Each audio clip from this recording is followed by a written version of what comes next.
Hello, আসসালামু আলাইকুম। সবাইকে নতুন বছরের অনেক অনেক শুভেচ্ছা। Happy new year. এটা মূলত আমাদের 31st নাইটের পিকনিক ছিল না, এই দিন আমার জন্মদিন ছিল। তো সেই উপলক্ষে আমাদের পিকনিকটার আয়োজন করা। কথায় আছে না, রথ দেখা আর কলা বেচা একসাথে, আমাদের ক্ষেত্রেও ঠিক তেমনটাই হয়েছে। ভাবলাম ছোটোখাটো করে একটা পিকনিকের আয়োজন করা যাক। তো যাই হোক, এক ডিলে দুই পাখি মারছি আর কি।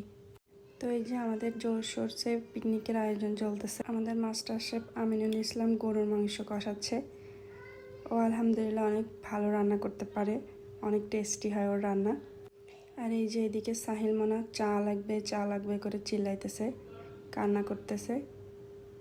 এনার্জি বিস্কুট দিয়ে চা খাবে সে, তাই জন্য।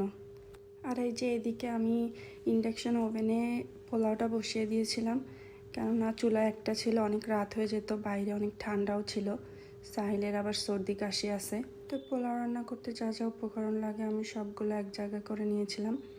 লাস্ট মোমেন্টে এসে আমার ননস্টিকের পাতিলটা চেঞ্জ করতে হয়, কেননা পাতিল অনেক ছোট হয়ে গিয়েছিলো, চালের পরিমাণ অনেক বেশি।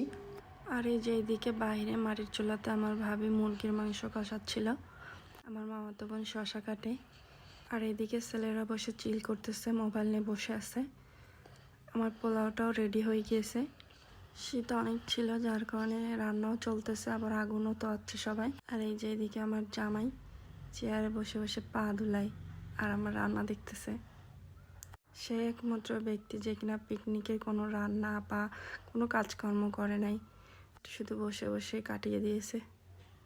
তো ফাইনালি আমাদের রান্না কমপ্লিট হয়ে গিয়েছে। যে যার মতো নিজ নিজ দায়িত্বে বসে গিয়েছে খাবার জন্য। এদিকে আমার বোনগুলা মুখ লুকাচ্ছে, ক্যামেরাতে তারা চেহারা দেখাবে না, এই কারণে। যাই হোক, কথা সেটা না, সবার জামাই তো সমান না।